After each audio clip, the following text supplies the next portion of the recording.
Welcome, retro gamers, to the first in my series of videos in which I will play through the entire game of Destiny of an Emperor, all 51 levels. And trust me, there are 51 and not just 50 levels as advertised. Before we dive into the playthroughs, I might suggest that you check out my short video intro, and that will give you some of the fun facts about this game and also some of the basic operations, keyboard operations to get through the game. Now, for my money, Destiny of an Emperor is one of the most fun games on the internet, and that includes all the modern role-playing games that we have. Destiny of an Emperor was one of the first. Graphics aren't all that great, but the playthrough is very entertaining. Now, I might also suggest, if you're the type of person who wants to just get a few of the broad brush strokes and then jump in and learn all the rest for yourself, I created a set of short videos that I've entitled Top 10 Tricks for Destiny of an Emperor. For some reason, there are 10 principles of the game that Capcom left out. That is, you won't learn them by talking to the characters in the game or in any other way than wandering through the landscape of China trying to figure out where you took a wrong turn. In these top 10 tricks, I share with you the important information that will help you finish the game with a lot more enjoyment, a lot more success, and a lot less frustration. On the other hand, in this series of playthroughs, I will share with you over 150 tips, tricks, and techniques that will increase your enjoyment of the game and increase your success level. With that being said, let's go ahead and jump in to the game. And we start here with the Oath of the Peach Orchard. Now, Destiny of an Emperor is based on actual historical events from 1st or 2nd century China. And here we have Liu Bei, who is a descendant of the Han Dynasty of China, with his two compatriots, Guan Yu and Zhang Fei, and they are going to pledge their lives to each other. Now, in this early technology, you only get 3 lines of dialogue for each click of the Z key. So let's go through the Oath of the Peach Orchard. They're planning to die on the same day, the same hour of the same year. They will not abandon each other until they are all dead. And having taken that oath, they make their way to the home of Liu Bei in Lusong Village. That is the home of Liu Bei's mother. And she is the one that's been guiding Liu Bei's development. She's made sure that he has learned all the martial arts. And now she is going to literally give him his marching orders. There's a group of bandits that's terrorizing a local area. The local leader hasn't been able to get rid of them, so she sends him out to volunteer to dispatch the yellow scarves, and in that way carve out his name in the history of China. So he's going to head over to the castle of Taoqian and volunteer to help get rid of these insurrectionists. As we move out into the village, I'll remind you that in any role-playing game, you'll want to talk to every character, visit every building, look in every nook and cranny in order to get the information and the resources that you'll need to play the game more successfully. In this playthrough, we're only going to talk to the individuals that can either give us good resources or trigger some of the events that you'll need to happen in the game. We'll talk about that later, but right now we're going to talk to Zhang Xiping.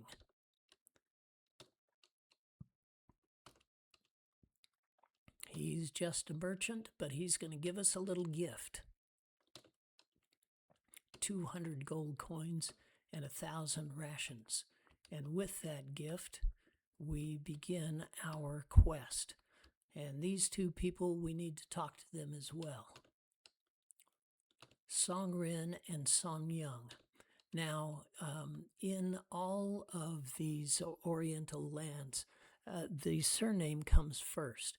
So when you see this Song Rin and Song Young, you know right away they're either father and son, or they're brothers, or they're cousins. They are related, and they're going to volunteer to join our battle group. One of the tricks of the game is that you don't know what the general brings to the table until you say yes. And so in order to find out what he's offering, you've got to bring him onto your team. And that'll affect you in certain ways as you go along in the game. We'll talk about it. But we're going to say yes to these two gentlemen, and they promise to serve us faithfully. So let's take a look now at our battle group. And one of the most important tips I can give you is the shift key, because the shift key will give you this profile screen. Took me a long time to figure that out. In any case, here you have your battle group profile with Liu Bei up there as the leader. You see in that top right box the level that you are at. Well, obviously, we start at level 1. We've got the 200 gold coins that Shang-Chi Ping gave us and the 1,000 rations, and we've got 0 experience. In this game, the only way to move up a level is to gain experience, and the only way to gain experience is to fight for it. You can't train for it, you can't study for it, you can't buy it. You've got to fight. And that's why my bias of always fighting a battle when you have the opportunity. Almost always, anyway. Sometimes you have the opportunity to run away, to decline to fight. I almost never take that opportunity. In any case, going on with the profile screen, you see the big box in the lower left shows you each of the generals that you now have in your battle group. Remember, Liu Bei, Guan Yu, and Zhang Fei are the ones that took the oath of the Peach Orchard. And we just met Song Rin and Song Young, and this will show you a little bit about them. On the right is the right column in that box shows you the total number of soldiers that each of those generals has under his command at the beginning of the game, and at certain points later on we'll talk about. On the left is a column of numbers that right now reflects the same thing, the total of number of soldiers that each general has under his command. As you fight battles, you're going to incur casualties. And as you incur casualties, the number on the left will go down and will reflect what you've got left after a battle is over. And we'll talk all about that as we play through. On the right, lower right, you've got the strat column with TP, MTP. We'll talk about those as they become applicable in level 2 of the game. So here we go with our battle group together. Oh, one more thing. You can see in the box there's a little bit of room. In the main box there's a little bit of room at the bottom. You can have up to 7 generals in your battle group. I might caution you here because only 5 of those generals, the first 5 generals on the list, will be the ones who will fight in any battle. And the other 2 will just be along for the ride, so to speak. We'll talk more about that in level 2 also. But right now we've got our 5 generals, so we've got enough to at least be even when we take on an opponent. And as soon as we step out of the village, we're going to be in the game and subject to attack. Now, here are a couple of things you need to know. If you stick with the trails, you are less likely to be attacked. That doesn't mean you won't be attacked, it just means that an attack is less likely. If, on the other hand, you go through the fields and the woods and the hills, you are more likely to be attacked. Doesn't mean you will be, just means that you're more likely. One other thing, at the beginning of this game, you can elect to follow the trail to Zhuzhou Castle, the home of Tao Qian. You can elect to follow the trail, and you will be very unlikely to be attacked, unless you arm your soldiers before you hop onto the trail. Now, we took a look at the overall profile of your battle group, but let's take a look at the specific profiles of each one of the generals. So we hit the Z key, we get the main command menu, and we go to the generals. Select the general that you want to find out about, and this gives you his profile. Liu Bei has a strength of 180, more than average as far as strength is concerned, and an intelligence of 225. He is about the most intelligent general in the game. And you see AP attack points. AC is armor something or other. I don't know what it is, but I just regard it as your defensive quotient. And then TP is tactical points for the individual generals. That doesn't make a lot of difference, but we'll talk about it later on. And you see down there that Liu Bei has 314 soldiers. Now, nothing in the equipment box, and that's a little bit of a trick, and we're going to talk about that in just a couple of seconds. But first, let's take a look at our other generals. So, Guan Yu has a strength of 245. Guan Yu is the third strongest general in the game. There are only two generals stronger, and the strongest one is a 255. Guan Yu is also very intelligent. 180 intelligence is pretty good. Not as smart as Liu Bei, but still pretty good for the game. And no attack or defensive points at this time. And he only has 100 soldiers, which is a big issue in the beginning of the game, and we'll talk about that. All right, the next one in line is Zhang Fei. Strength of 250. He is actually 5 points stronger than Guan Yu, and only 5 points less strong than the strongest general in the game, which we will meet later on. Zhang Fei is not quite as intelligent as Guan Yu, with only 75 intelligence, and again, only 100 soldiers. Now let's take a look at those two generals that we just brought on board. Song Ren, a strength of 80 and an intelligence of 100 with 110 soldiers. Now, not very strong, middling intelligent, but I want you to take a look at that graphic representation of Song Ren and take a look at his helmet. You see those two bolts sticking out of the sides. I call it the Frankenstein helmet. In any case, that's a signal to you that he can be a tactician, an acting tactician, and that will become important in level 2. It's not really important right now. So we'll move on to his, let's call him the son, Song Yang. And here he is, not as strong as Papa, not even close to the intelligence of Papa, and he's only got 104 soldiers. So he's our weakest general in the battle group at this point, but at least he's a fighter. Now, you notice all of the equipment boxes are empty, but that's a little tricky. If you go to the item command and select a general, you'll see what equipment that general has at the current time. And Liu Bei has a flail and a dagger. And both of those are weapons. Dagger is first generation weapon. Flail is second generation weapon. And because you always want to give the best weapons to your strongest generals, we're going to select the flail. And we've got this submenu here. And we're going to select the equip command. And when you equip Liu Bei with the flail, you see that little asterisk. And now let's show you what effect that has on his profile.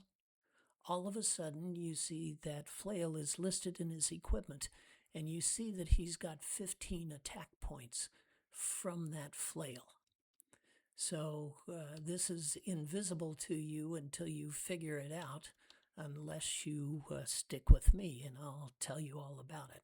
So let's go to the other item that Liu Bei has.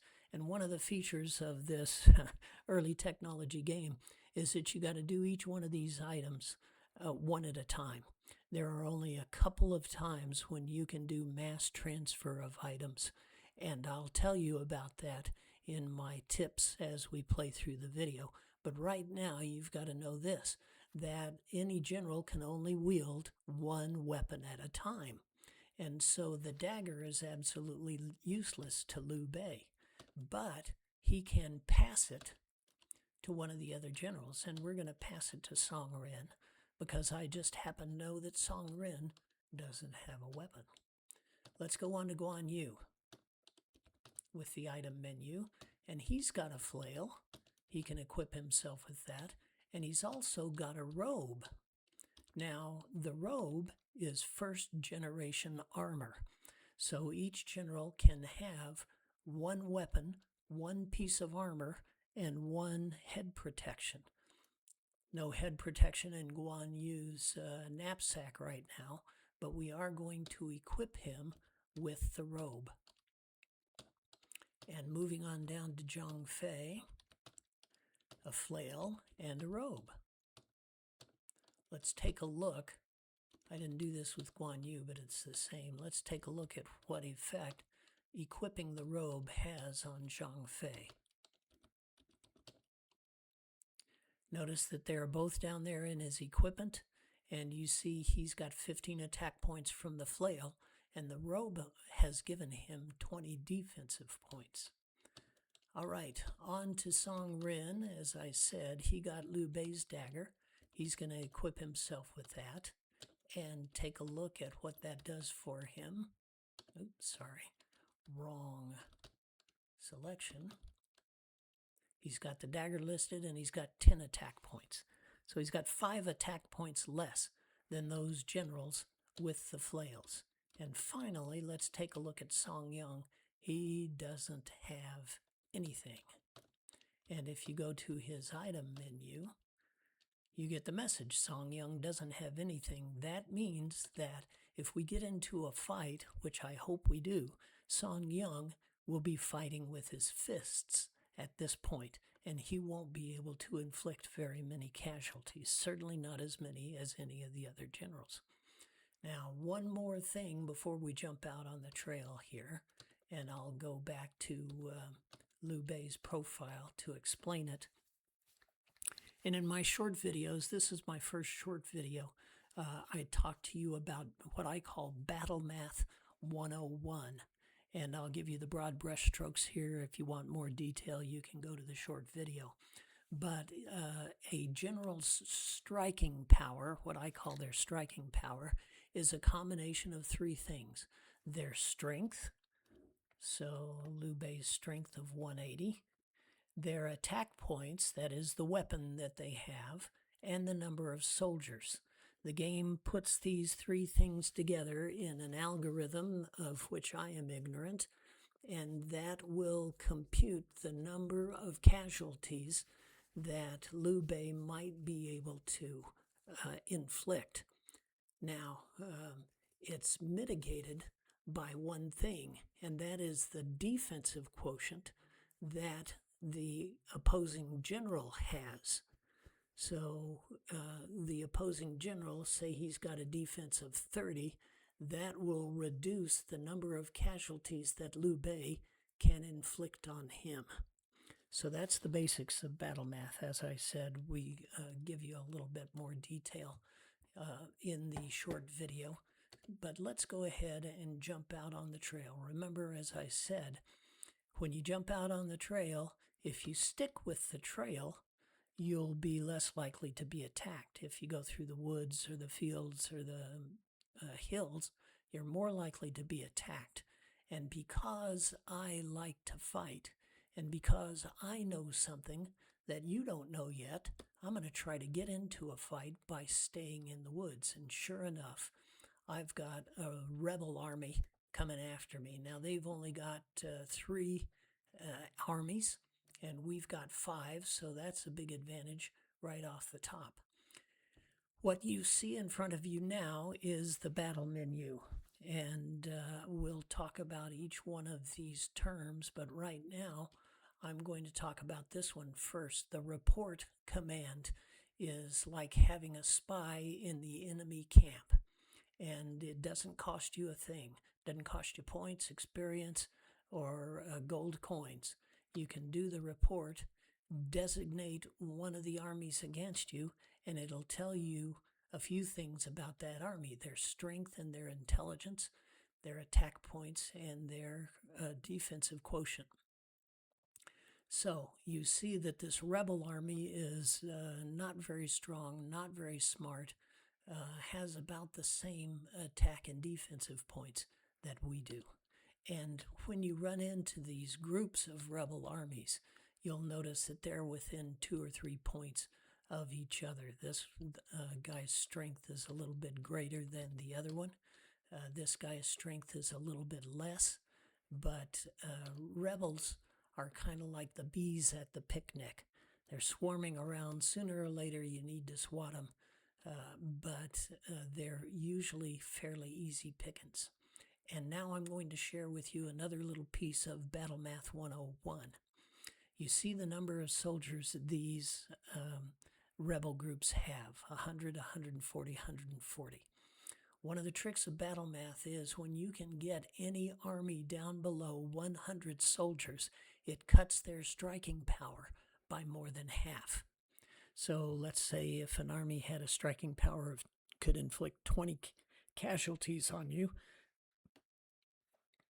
if you can get them down below 100 soldiers, they'll only be able to inflict 5 or 6 casualties. It cuts their striking power by more than half.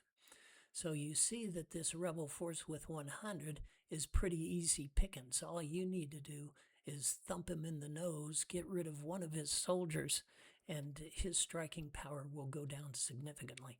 So what we're going to try to do before we wipe out any of these forces is to knock them down below 100, take away their strength. And so we're not going to waste Liu Bei's strength on this guy. We're going to gang up on this rebel force. So the battle command allows you to target which opposing force you're going to fight. So we select battle. We select this guy with 140 soldiers, and let's see if maybe we gang up on him with both Liu Bei and Guan Yu. We might be able to knock him down below 140. Then we're going to take Zhang Fei and Song Rin and gang up on this other rebel force and see if we can take them down below 140. And then we're going to take Song Yang, because remember, he's our weakest general, and we're going to throw him against that low-hanging fruit there, because all we need Song Rin to do is just inflict 1 casualty, and we'll have this guy down below 100 soldiers. Now, the way the game works, when you hit the Z key after you've made this selection, the battle will begin, and you'll go through 1 round of battle. And in a round of battle, each one of the good guys gets a swing, and each one of the bad guys gets a swing. And you'll take, and then, we got the first shot. That was nice. It doesn't always happen that way. And then the rebels got the second shot. Now take a look at the result, though. We were able to get 2 of those rebel forces down below 100. So that will compromise them in the next rounds of battle. Unfortunately, if you take a look over our side, Zhang Fei just went down below 100 soldiers, so his striking power is now going to be cut by more than half as well. What's good for the goose is bad for the gander. Anyway, so let's gang up on this last rebel force who's got more than 100 soldiers.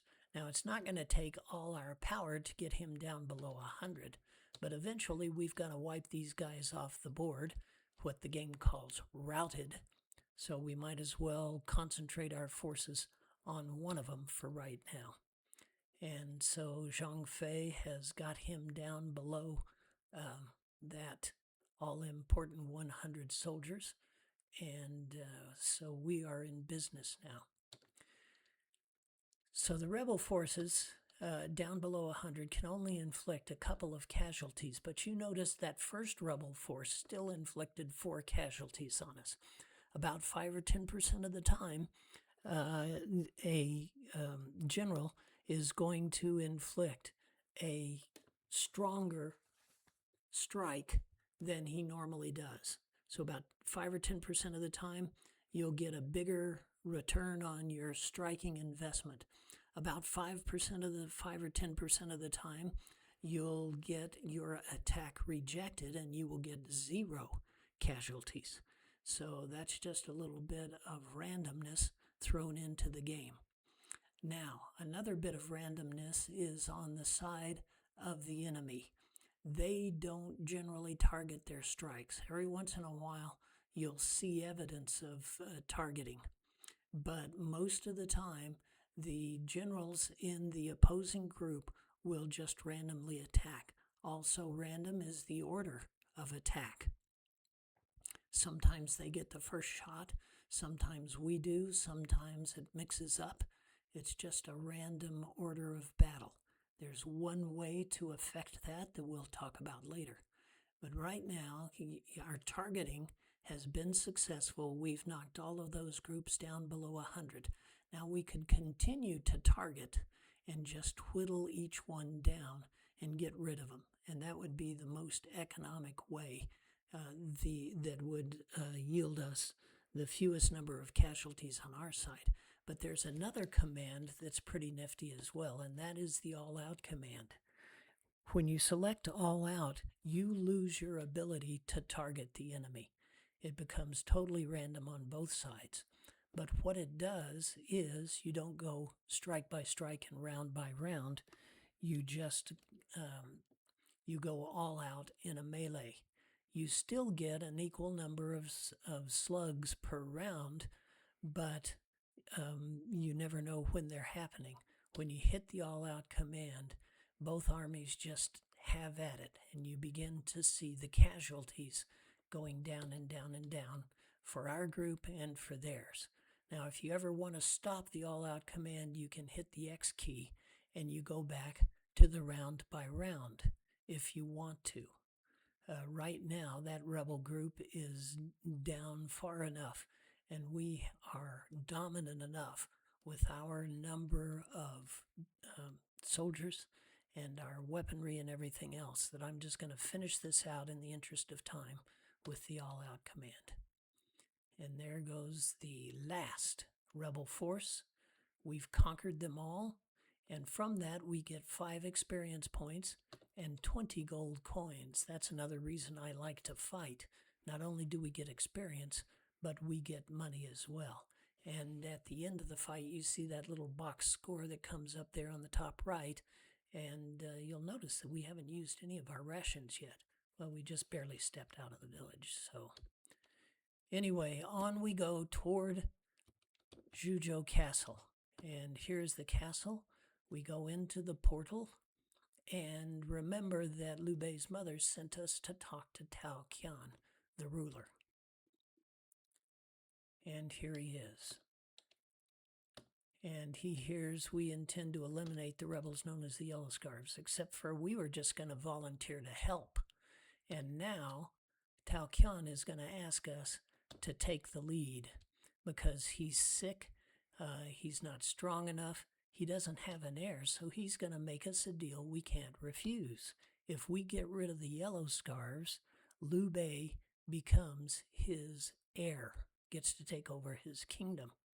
So when the time arises. So that's a very good deal. Now, most of the time you'll want to talk to this guy, the court jester or whatever you want to call him, because he might add some additional information. In this particular case, all he does is say, please do it. So I just wanted to point that out because sometimes you'll want to talk to that guy. Anyway, we've got our marching orders now, and we've got a few things to do in the Zhuzhou Castle environment before we go out to fight any fights. This is where I suggest you want to find a gaming aid, and the best one on the market, and I cover this in the short video as well.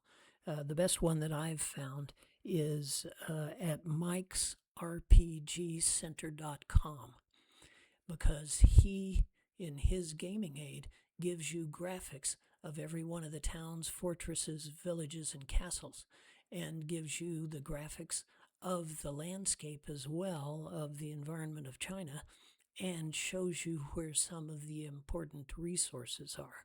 And his is the best of the lot as far as I'm concerned. I still can't play this game without a gaming aid.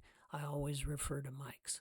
And it's free out there on the internet. Go to mikesrpgcenter.com, look under Destiny of an Emperor, and you'll find it. There are other gaming aids out there that you can Google, but for my money anyway, Mike's is the best.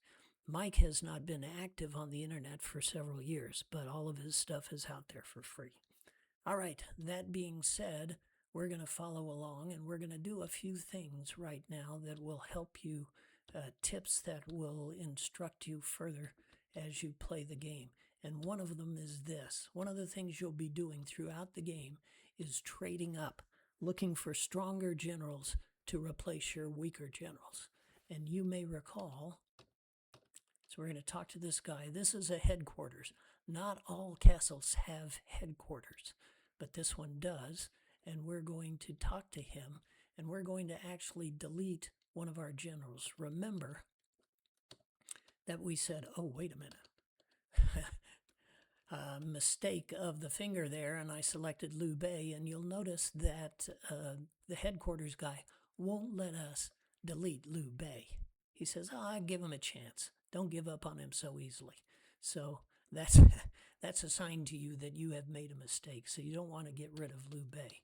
So you talk again, and you go back to the delete member command, and you get rid of Song Yang. Remember, he's the weakest general, and he doesn't have any weapons or anything like that.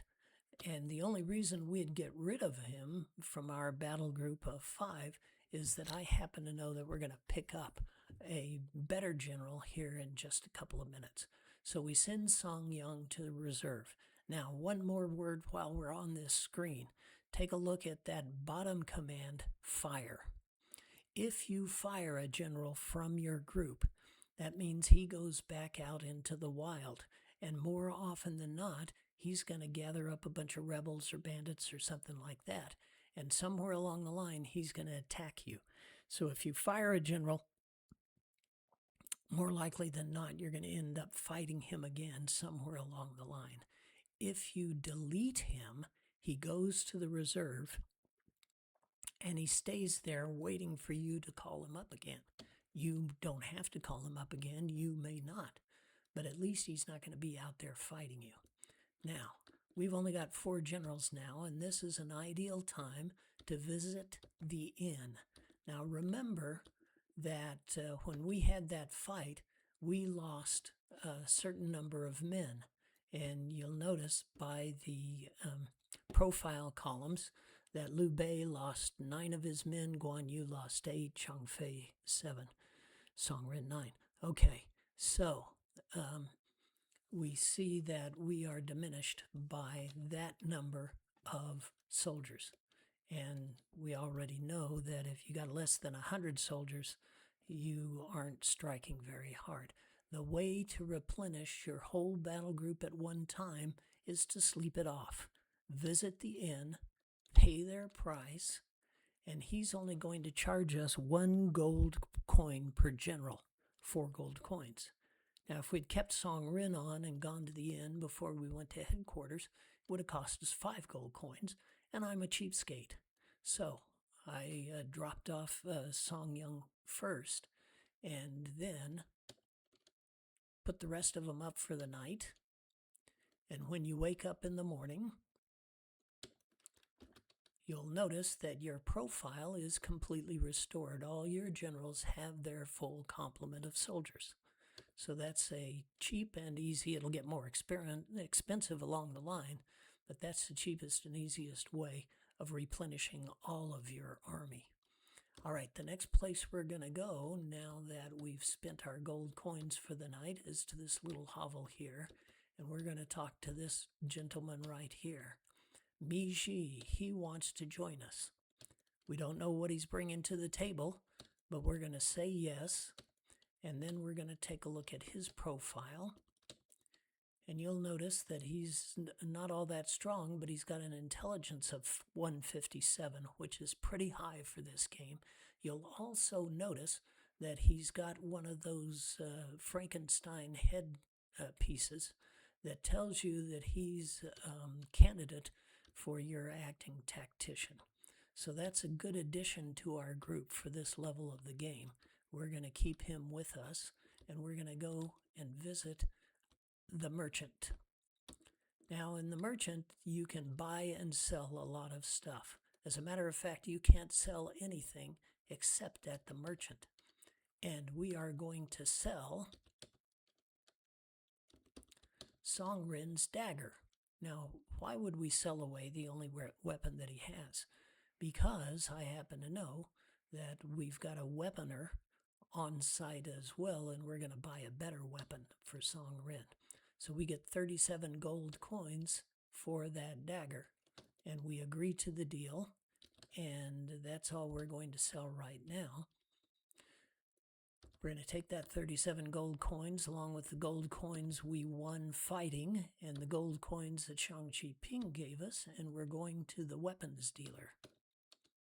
And he is going to show us his menu. Notice the daggers are 50 gold coins. Oh, wait a minute. We only got 37 gold coins for our dagger when we sold it to the merchant. And why is that? And the answer is capitalism. I mean, that merchant has got to make some money on the deal, so he buys the dagger from us for 37 gold coins, sells it to the weapons dealer for, I don't know, 40 or 45. The weapons dealer sells it to a hapless general going through for 50. And that's the way commerce works. So anything that you buy, you're not going to be able to sell it back for full price. Just keep that in mind. But while we're here and we've got 253 gold coins, we're going to buy a flail for Songrin to replace his dagger. And we're going to buy a flail for Miji, who didn't have anything. And just for good measure, we've got 53 gold coins. We can buy a bandana, and we're going to give that to Zhang Fei. And now we've run out of money. There's nothing in there for 3 gold coins. Now, here is a very important tip for the game. As soon as you purchase equipment, and before you jump out any place else, as soon as you purchase, transfer, or find equipment, you want to equip your soldiers with it.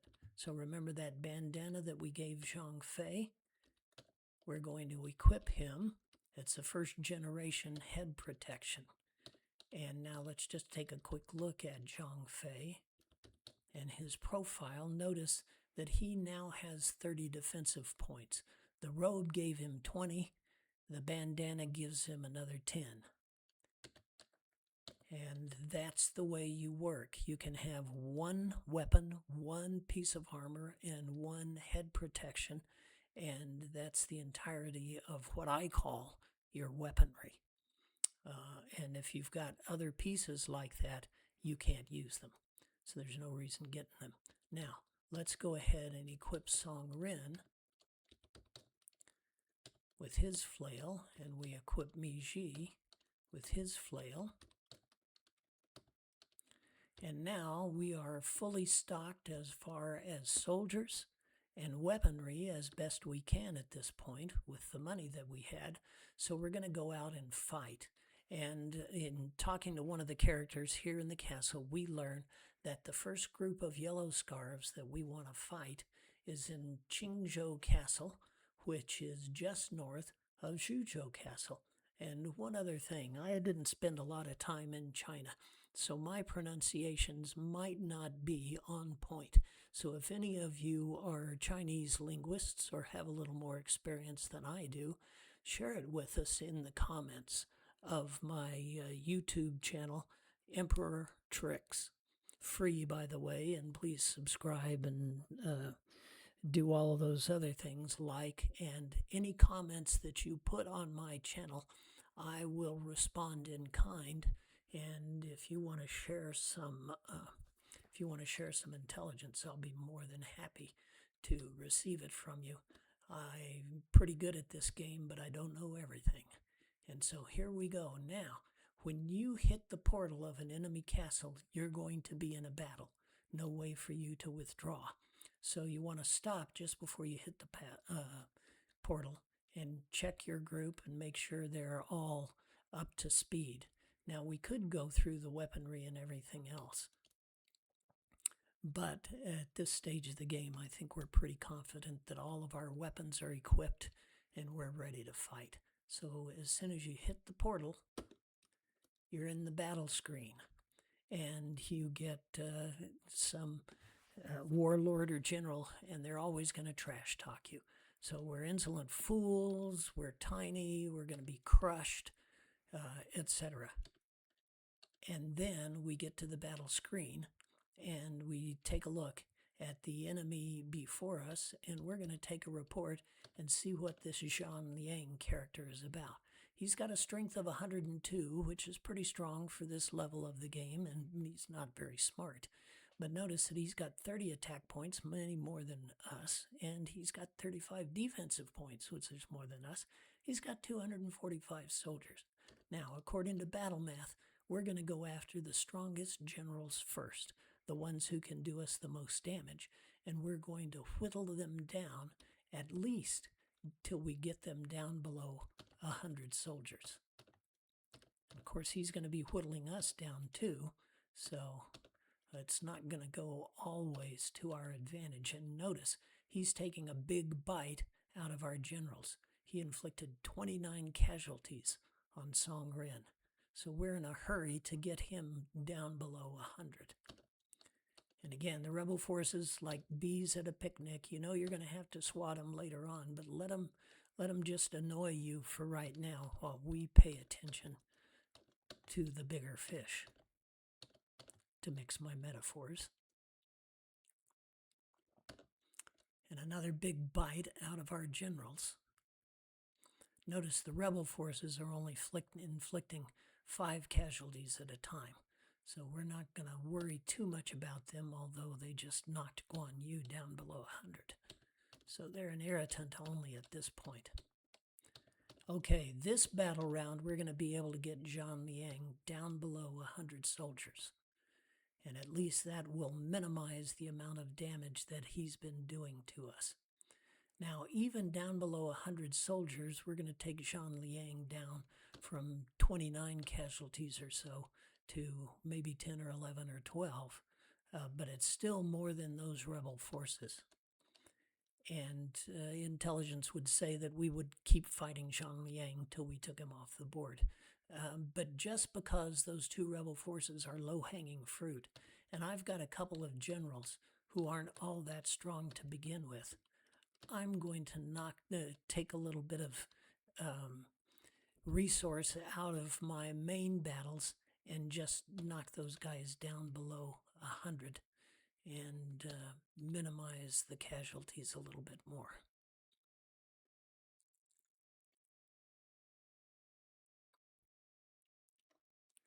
All right, we're about to win this game. We're still going to target Zhang Fei. Well, it's not winning the game, but it is winning the battle. And there he goes. Zhang Liang is gone. And now that we are far superior to the rebel forces, we can go ahead and use that all-out attack. Even though 3 of our generals are down below 100, they're still packing much more of a punch than those 2 rebel armies. And Zhang Liang retreats. Now, when the enemy general retreats, it means that you are probably going to run into him a little bit later on in the game and have to fight him again. Ooh, excuse me. So with that battle, we got 21 points and 56 gold coins and 175 rations. Take a look at our food right now, and we've won more rations than we've consumed at this point. So that's good news, and we've got 26 experience points, which means that we have moved up from skill level 1 to level 2. And take a look at this. Guan Yu's army now gets 114 soldiers. Zhang Fei's army now gets 114. And 3 of our generals have learned a new tactic, Lian Wo. And we've got an increased tactical ability. Well, why do we care? We haven't talked about tactics yet. Tactics don't even come into play until the second level of the game. We just happen to be at the second level. Now let me show you one more thing before we hop into the castle here. Take a look at the profile screen and you'll notice the number of casualties that we've experienced. You'll notice Guan Yu and Zhang Fei are now listed to have 114 soldiers, but they didn't get them right there at that time. You still got to go to the inn and sleep it off in order to get that new complement of soldiers. So we're going to hop right into the castle, and we're going to move right over to the inn, and we're going to sleep off our battle. 1 gold coin per general at this inn. That's a very good deal. We say yes, please. And here we are, and sure enough, you see Guan Yu, Zhang Fei. They've now got 114 soldiers. Why didn't the rest of the generals get extra soldiers? And that's one of the rules of the game. There are only about 12 generals in the whole game who actually increase their soldier level from level to level, their soldier quantity. And we will find those generals, and most of the time you want them on your team, and you'll trade up to get those generals. Right now, Zhang Fei and Guan Yu are the only ones, and we call them the Tigers. Now, the game says there are only 5 Tigers, but there are actually 12, and you'll finish the game. You'll finish the game with 6, notwithstanding what the game tells you. All right, now we're going to talk to this old man, and just in case somebody takes offense, in the Eastern cultures, the term old man is not an insult. It is, as a matter of fact, an expression of respect. So to call someone an old man is to acknowledge his expertise, his wisdom, his intelligence, his experience, and anything else you can flatter him with. So we'll talk to him, and he is going to introduce his son, Chun Dung, who he says is a martial arts master. And we'll never regret it if we let him join, so we're going to say yes. And here's Chun Dung. 94 intelligence, or 94 strength, stronger than me, than the other guy we just picked up. But the same intelligence, and notice his headdress. He is also a candidate to be our acting tactician. Now, in the game Destiny of an Emperor, tactics, strategies, martial arts all mean exactly the same thing. And it's what you would refer to as, in another role-playing game, magic. So if you've got a martial arts master or a strong tactician, you've got magic on your side. And in level 2, here's your next tip. We are going to have to designate one of these generals as our acting tactician. Now I'm going to pick Mi Ji because he is just as intelligent as Chun Dung, but he's not as strong. Now, why does that make a difference? You'll notice that Mi Ji has got that fire tactic, Lian Wo, listed in his tactics box. To get your acting tactician, you go to the formation command. This isn't intuitive at all. You've got to know it. And you go to the strat subcommand, and then you designate the general that you want as your acting tactician. Why did it say strat instead of tactics? Doesn't matter. You now have Miji as your acting tactician. And now take a look at your battle group profile, and over on the right hand lower side you now see that you've got 9 tactical points available for your battles. Now you see MTP, that's max tactical points, but I have no idea how to get the maximum tactical points. And if you can figure out how to do that, please put it in the comments. I would love to know.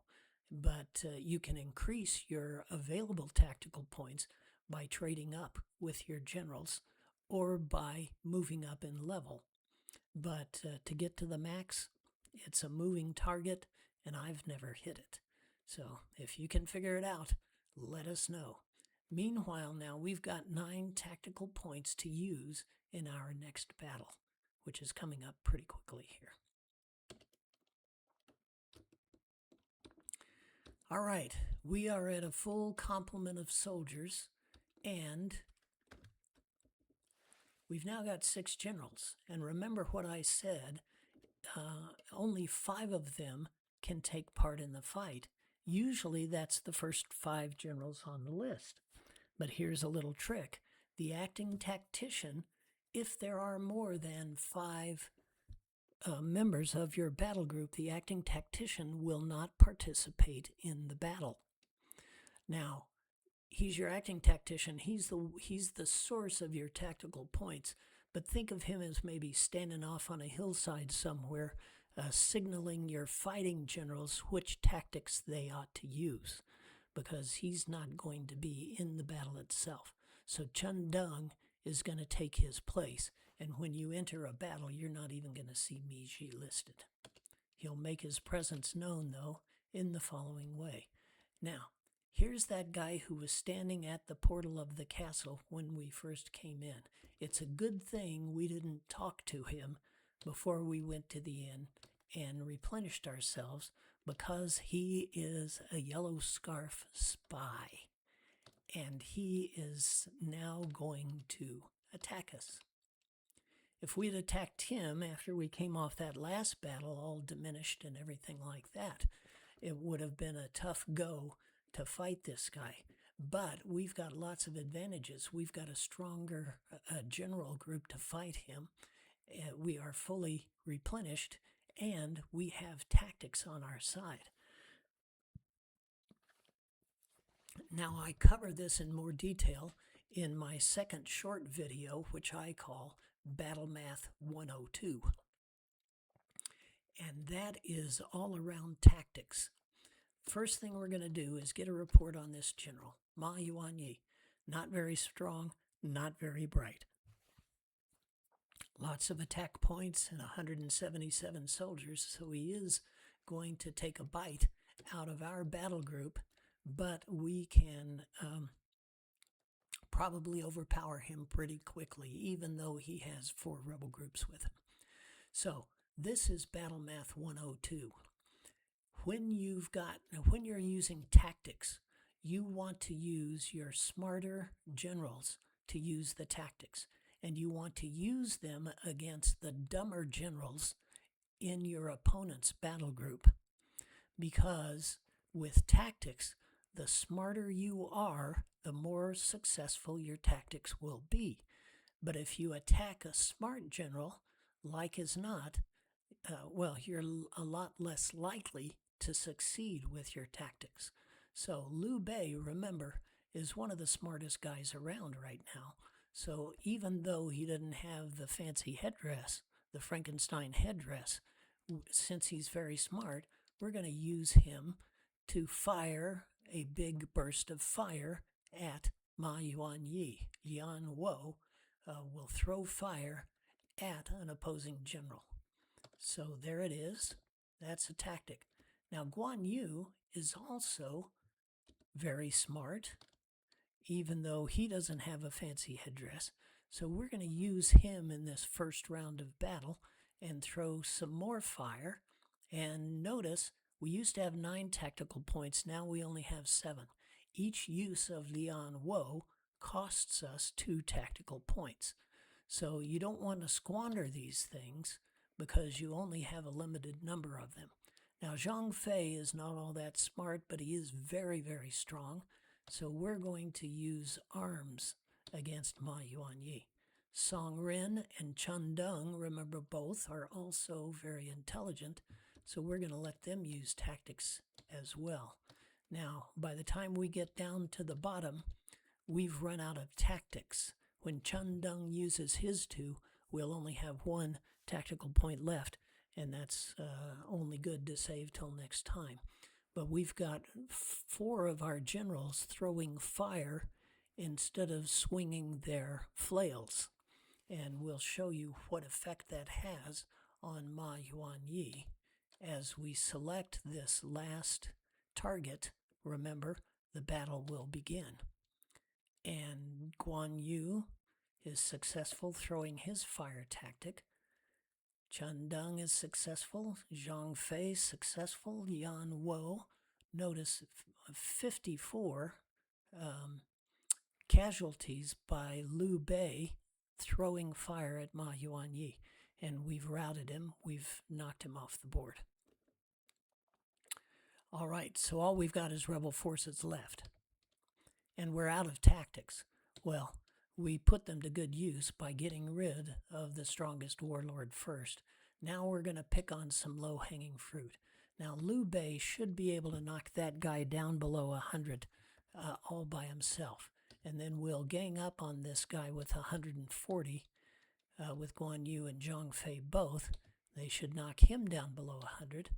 And then Song Rin and Chun Deng, our 2 weaker generals, will pick the low-hanging fruit. And in so targeting, hopefully, this next round of battle, they will be severely diminished in their striking power. Oops. But one of our generals got rejected, and we weren't completely successful in that top group. Liu Bei didn't inflict enough casualties. So we've still got 2 of those rebel groups above 100. So let's just gang up on this guy, just because we can, and we'll let Chun Deng take his swing at this remaining rebel group. And once we get them all down below 100, and you notice our group is still in very strong position, so we can afford to go to the all-out battle command when we hit this next round.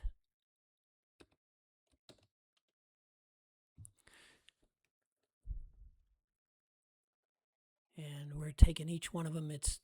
That was as good as targeting. We took each rebel force in turn and took them off the board, so we really minimized the casualties that got inflicted on us. 27 experience points, 76 gold coins, 300 rations. Man, we are in high cotton now. Notice we've got almost 1,500 rations where we started out with 1,000. We've got 53 experience points, which means that we have climbed to the next level. We're level 3 now. Don't think it's that easy. As the game progresses, the levels get further and further away. But right now, we've advanced 1 skill level. Guan Yu goes to 130 soldiers, Zhang Fei to 130, and we have learned, our smart generals have learned a new tactic, Wo Jian, which is defense against fire, just to let you know. And we beat Ma Yuanyi, and in order for us to let him live, he's going to rat out his fellow yellow scarves. He's telling us if we go southwest of this castle, we'll find Mount Dajing, and Zhang Bao and his yellow scarves are headquartered there. So now we know where our next mission is. And we could just jump up to that inn there and replenish ourselves again before we go out. And we would do that, except that we've got Zhuzhou Castle nearby. It's got some weaponry that we want, and it's also got a very good inn. And rather than waste our time, and just in case we get attacked on the way, which we did, we're going to save our 5 gold coins and get our replenishment all at one time, instead of having to replenish ourselves twice. Like I said, I'm a cheapskate.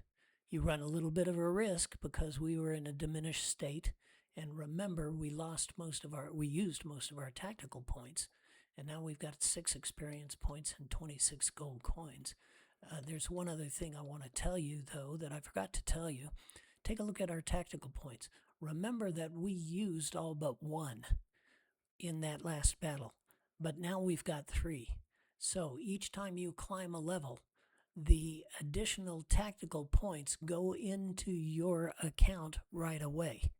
It's not like the soldiers where you have to go to the inn to get them replenished. The additional tactical points go in right away. Now, to replenish the used tactical points, you do indeed have to sleep it off. But before we go to the inn, we're going to go back to headquarters. And we're going to do a couple of things here. Song Ren is our next weakest general.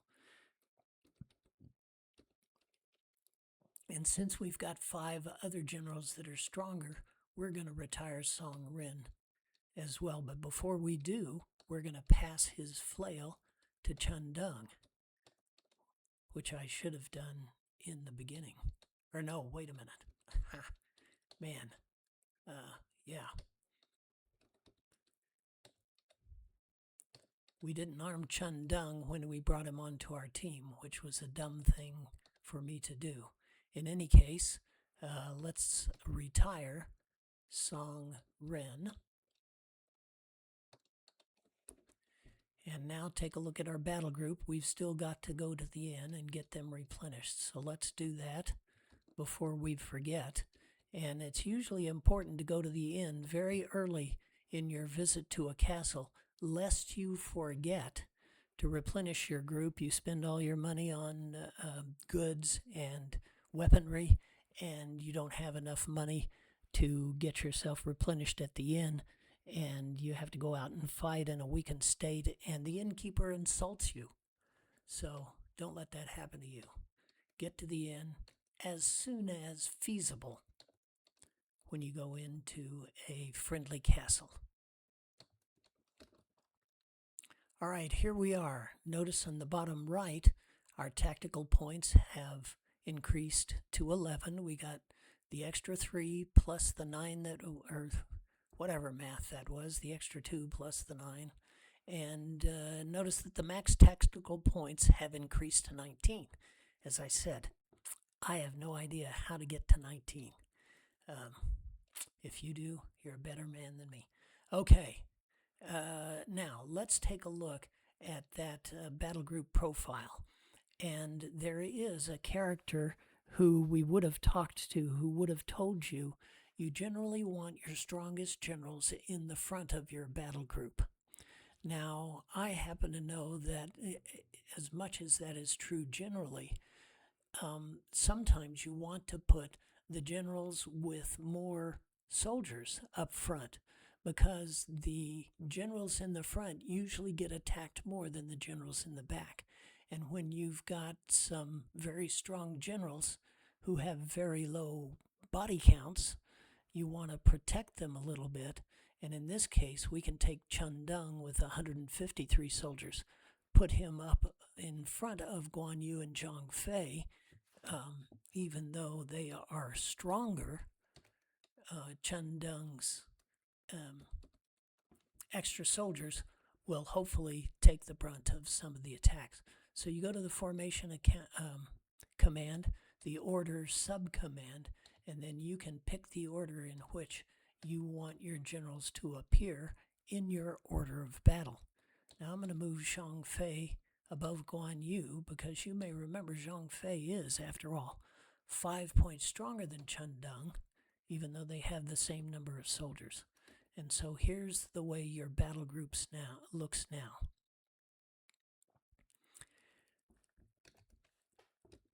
The next thing we're going to do is head for the merchant.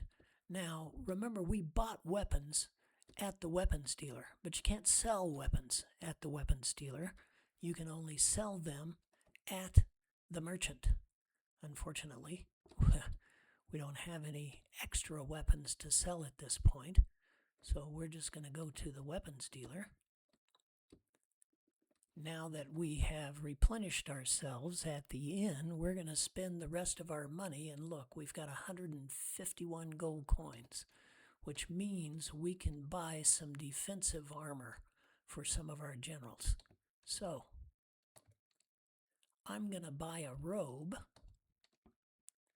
and give it to Chundung, because he's up there in front. And I'm going to buy another bandana, and I'm going to give it to Guan Yu, because he needs a little more protection, and for one of our strongest generals, I want him to be protected. Now, why didn't I get anything for Liu Bei? Because he's got 314 soldiers. He can afford a lot of casualties before his striking power diminishes. And now, as you recall, we're going to equip the generals with the weaponry or the armory that we purchased. We're going to do that right away so we don't forget.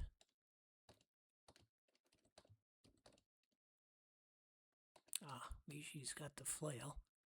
And we equip the robe. So all of our generals are equipped as best we can at this point, and we're ready for the next battle. But my voice is running out, and I'm going to call the end to this first video. And I'm going to title the video something like Yellow Scarves 1. And we're going to this particular location, which is the recorder. And we're going to talk to him, and he serves a number of services, but we're going to take his record service, and he gives us this little tidbit of information. Each time you record, the recorder will tell you how many more points you need to get to the next level. And right here you see we've got 36 more points before we get to the next level. It's a nice little piece of information. Put it in your hip pocket, and then he offers to record. You say yes, and you have just saved your game. So now your computer can go down, or you can leave the game and go do other things and shut it down and come back, and you will come back at this same level. If you don't save your game at the recorder, you're going to wind up at the beginning of where you began the last time you played the game instead of where you ended. And with that little tip, we'll call a halt. And thank you very much for watching. Please like, subscribe, comment. Anything you have to say, intelligence, questions, rumors, innuendos, complaints, I want to hear them, and I'll respond back on the comments section of my channel, Emperor Tricks. Again, thanks for watching, and happy gaming.